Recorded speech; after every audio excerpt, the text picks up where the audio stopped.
starting out with just being back in the building, kind of being back in the swing of things, having the crowd back. How atmospherically was it on this weekend? Both games were great. It was actually something new for us though because we changed our layout. So I'm standing in a different place now. So just kind of get used to that.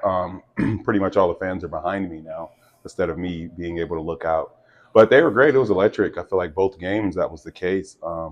Crowd really got into it. Game one was pretty close. Game two, so crowd was into it. Plus, it's we're playing Vancouver, which is our local rivalry or whatever. So you're gonna have Vancouver fans there too. But Capitals fans are always great.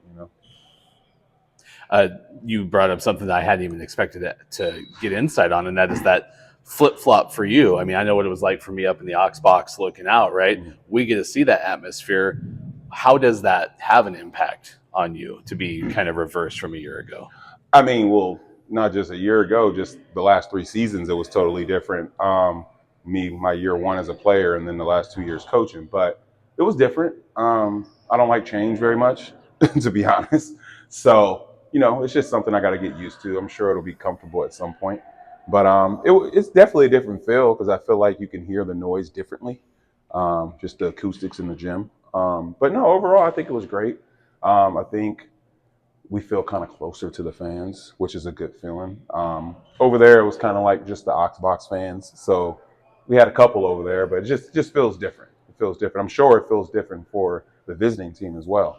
So We're going to get into a little X's and O's. So let's start with Vancouver, a loss in the first game. Walk us through that first half and kind of how that game started to take shape. yeah, so first half, I mean, I feel like we didn't get off to a quick start, um, and we just let them be comfortable on offense, and that's totally against what our philosophy is. I preach, make the defense uncomfortable. It's one of the things that I say all the time, and we didn't do that in the first half, and we dug ourselves a nice hole. It was 67-51 after the first half. So we're playing catch up for the rest of the game. So I mean, second half we definitely made it uncomfortable for them. We weren't allowing them to get into their sets. Defensively, we played a lot better, so we were +6 for the second half. So, I mean, when you dig yourself a hole, it's tough to try to climb out no matter where you are, on home, on the road, or whatever, especially against a solid team who, they put pressure on us at all You times. discussed. I'm curious if that is of a higher level with Vancouver because certainly there's history, there's fan approach to that, right? That Mm-hmm. fans have to have someone to root against, Sure, right? So that for sure. rivalry thing is good, but is there an intensity change when you play Vancouver? Absolutely. I mean, especially due to proximity, too. I mean, they're, the closest team to us for the most part. Eugene's kind of close, but I mean, year one, we played them 12 times or 14 times or something crazy like that. So that's a team we're familiar with playing in the last 4 seasons. So, yeah, of course. And plus, we know them well. And, sometimes there was been players from the Capitals that go to Vancouver. So, therefore, we have that type of connection. And, the owners and everybody over there we know well.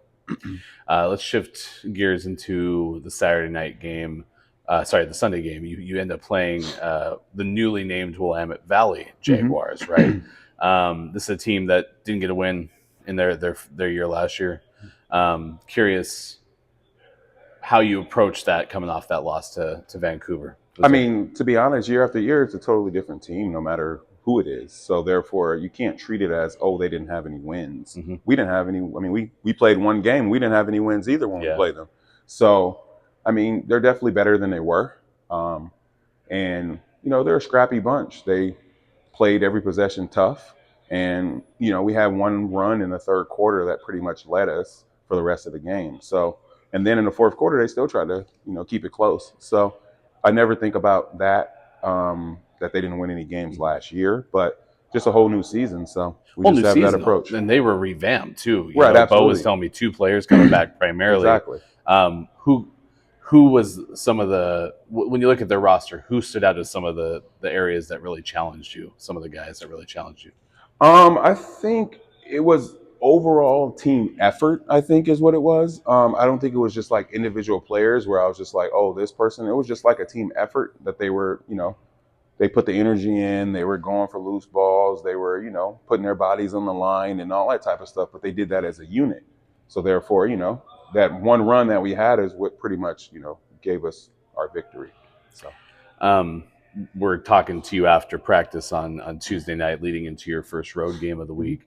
I'm curious, what were some things that you took away from this first weekend that you're implementing right now? Were there any things that you needed to shift? Absolutely. We had to focus on some things defensively. Ball coverage on defense, our rotations, what we're going to do against their roster because they're returning about 7 or so players from last year, and they always have a pretty good team. They have some dynamic guards. They have a pretty solid big who can shoot. So just trying to prepare for that. At least we know what to expect with them returning like 7 or 8 players. Coach McCrory, who did our broadcast on Sunday, head coach at Lewis and Clark, and I understand there might be some differences in terms of the way the team travels in that level versus how you guys travel. But I'm curious, he said road games he likes, especially early in the season, because it gives his team a chance to get out of their environment and go somewhere else. How does that echo with you? Yes, the trips that we have overnight, I agree with. I'm big on team bonding, and I think when you have to have an overnight trip like that, the team needs to bond.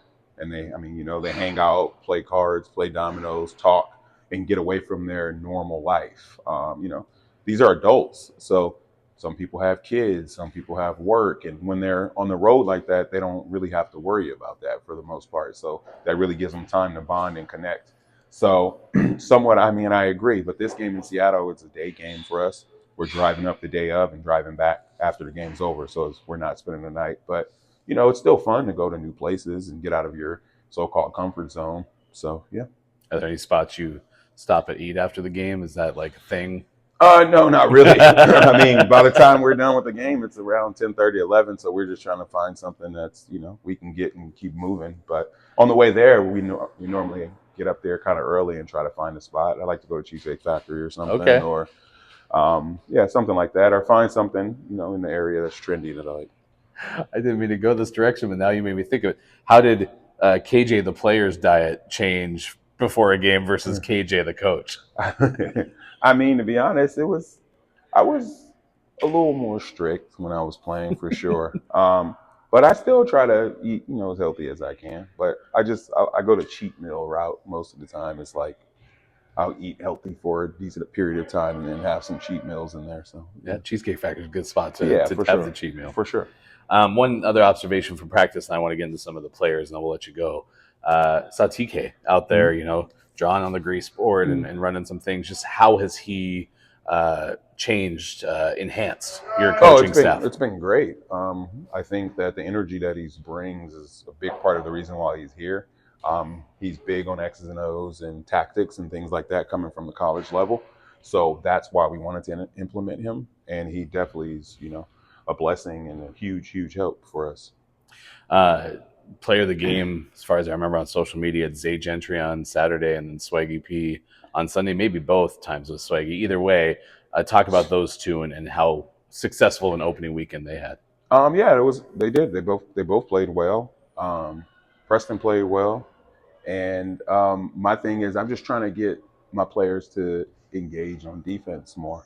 Offensively, I know we're very talented. Preston's very talented there. So I'm trying to challenge him in becoming a defensive stopper as well. Because if you put that together, then he'll be unstoppable. So those two, when you look at social media posts, we like to throw up the 30 numbers, points scored, those kind of things. Mm-hmm. Who's a little bit more understated in terms of, we're not going to see them on the stat sheet necessarily in the points column as much, but you thought really stood out for their defensive effort or the way that they cleaned up the glass? Anyone come to mind? Yeah, for sure. Cam definitely brings that energy that you're not going to see. He has to guard the tallest person, the biggest person. He has to box out. He has to set those screens. And, if you look at what's going on, you might see the points from Zay. You're going to see the points from Preston, but how are they getting open? You got Cam setting screens, you got Damo setting screens, you got Mo setting screens. Like all these things happen. It's not just one-on-one basketball. So those are the type of heroes, that you don't really see in the stat sheet. But I wish there was a stat for how many screens you set. Yeah. Got a little Danny Miles, Oregon Tech's longtime coach. He had this hustle board or something like that he used to try to quantify that. I think he's fresh in my mind because he was my last podcast episode from just like doing an interview, and that's Ty Price. Came off the bench, pretty impactful minutes. It felt like both first half, second half. Thoughts on Ty? I mean, he has a very, very strong basketball IQ. So that's his like biggest like thing on the court. And he knows how to run an offense. He knows where to be in the right spot. He knows how to pay attention to a scouting report. He knows what the other team does well, and he tries to take those things away. So that's the type of guard he is. And, he's in the game at times where, I need an offense ran, or I need basketball played the right way, and he does a great job at that. And I think, as the season goes on, we'll see that a lot more. As we kind of close this out, what's top of mind in your head that maybe I haven't even brought up, because I'm coming from a completely different perspective, don't know as much about basketball as you.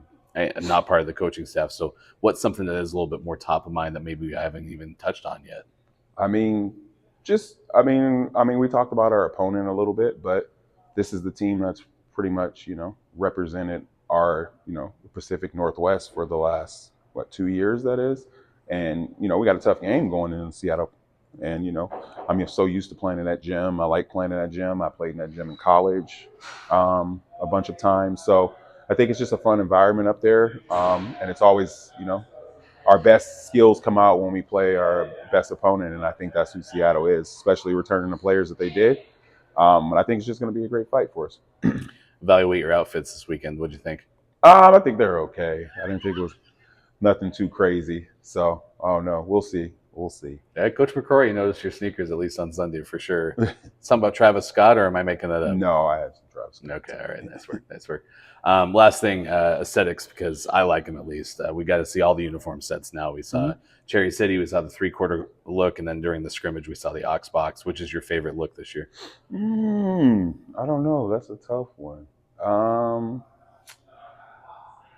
I kind of like the cherry ones. I think I like those the best. Yeah. Okay. Sure. All right, we'll take it. Good luck. Appreciate it. Thank you. See you in a couple weeks. Yep.